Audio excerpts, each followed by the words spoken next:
Hey, it's the radio on the radio, no radio. And today we're talking about overcoming your insecurities. Let me get a little bit more comfortable here real quick. It's my favorite hat. So I took it upon myself to identify the insecurities in part one last week. Part two, we'll be talking about the steps towards overcoming your insecurities. So I hope you have a pen and a pad ready. I'm going to go down the list. First, I'm going to identify the steps towards overcoming your insecurities, and then I'm going to tell you how they apply towards the insecurity that I had when I was younger and how I got over it. So step one is you have to forgive your past. We have a lot of insecurities in us, but until we forgive our past, after we identified what was going on, we will not be able to move forward. We have to forgive our past, otherwise we're not going to be able to put ourselves in a position to care about the future or the present.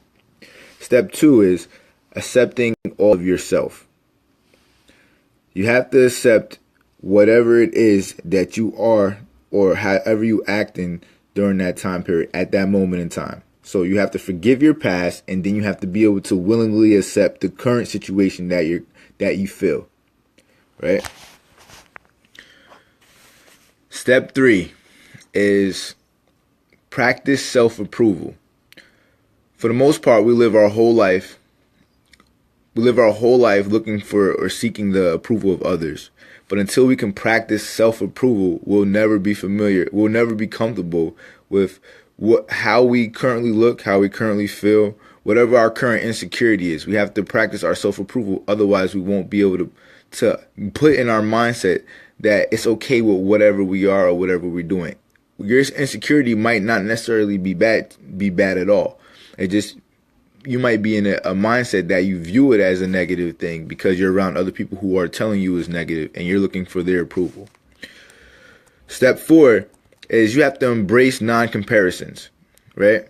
So on top of not seeking approval for other people, you have to embrace that you should not be trying to compare yourself to anybody else outside yourself.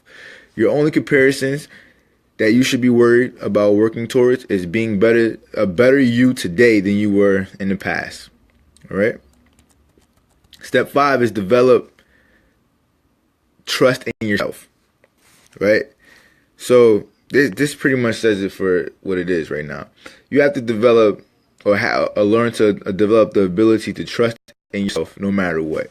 So even if, let's just use the example of, let's say you want straight wavy hair and you have nappy curly hair, right? You have to be able to develop the trust in yourself that no matter what, you can make what you have work and look to the best that you want it to become, right? No matter what.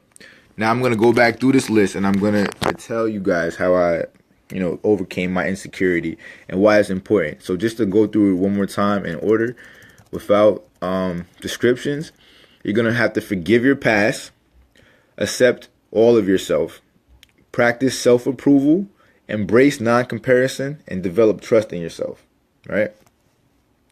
So when I had to forgive my past, my insecurity, now just to catch you guys up if you haven't watched my last video, I had to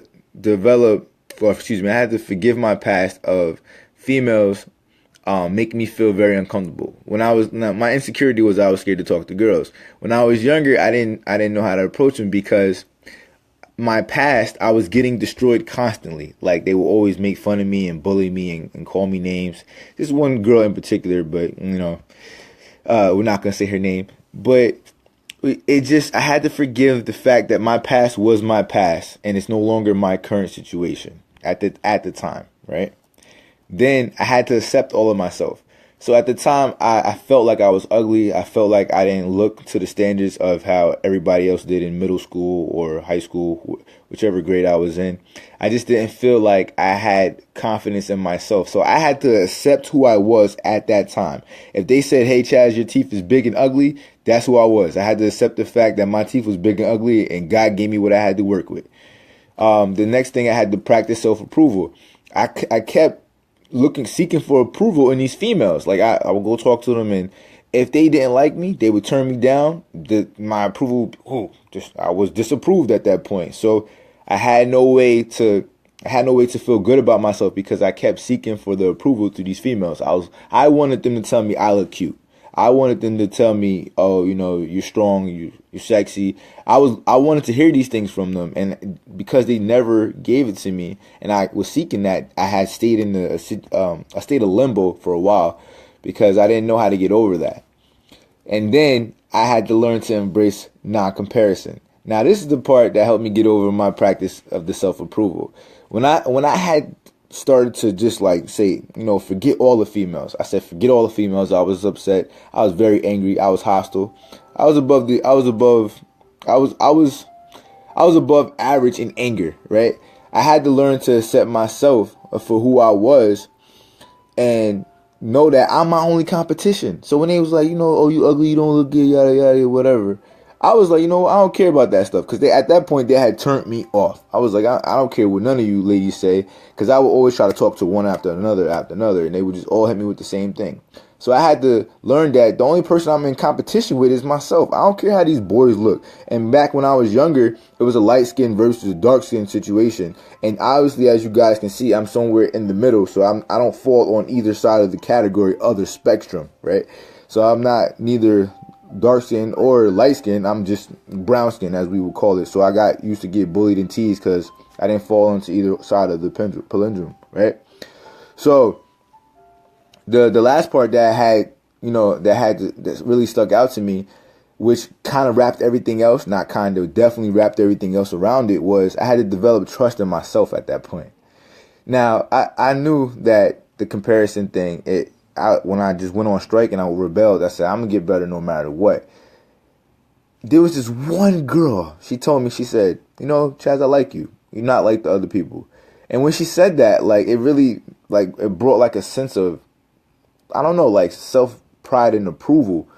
Because I felt like that's what my whole goal was trying to be. Like, a few years had passed by. I was just trying to be myself. I stopped caring about how everybody else was. I didn't wear Jordans. I had Payless shoes on. I had high water clothes. You know, I used to get teased. So what? So when I made it to a position where I could buy all this stuff and purchase these things, I never reached out for it because I learned to develop trust in myself. And by developing the trust in myself, I learned to embrace my non-comparison. And by doing that, I also learned to practice my self-approval. And by doing that, I also accepted myself at the time. I accepted myself for who I was at that time. I became a lot better, and I continually accepted myself during each different period of my life until the point where I got to where I'm at right now.